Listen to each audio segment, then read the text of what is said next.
एक छोटीशी गोष्ट सांगतोय. दोन मित्र असतात. एकाचं नाव असतं सोनं, एकाचं नाव असतं लोखंड.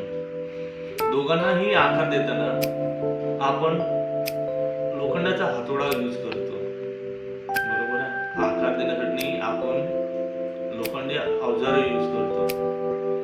एक दिवस सोनं विचारतो लोखंडाला, जेव्हा तुला आकार देत असतात तेव्हा तू रडतो, खूप मोठ्या मोठ्याने आवाज करतो, मी शांतपणे करतो.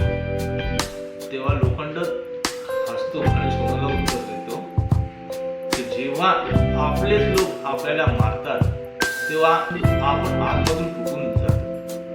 सांगण्याचं तात्पर्य एवढंच की आपल्याला जर आपल्याला मागे आणण्याचा प्रयत्न केला तर नेमकं काय करावं. त्यांना काही न बोलता आपले जे उद्देश आहे त्याच्यावरती 100% फोकस करून पुढे जा, एवढंच म्हणण्याचा उद्देश आहे मला. आपल्याला पुढे जायचे असेल तर लोक काय म्हणतील त्याचा विचार केला तर कधीच तुम्ही पुढे जाणार नाही. विचार करा आणि पुढे जा, कारण आज चेहरा बघितलं नाही जाईल, तुमच्याकडे किती दमडी आहे ते बघितलं. विचार करा आणि आपले पाऊल पुढे टाका. थँक्यू.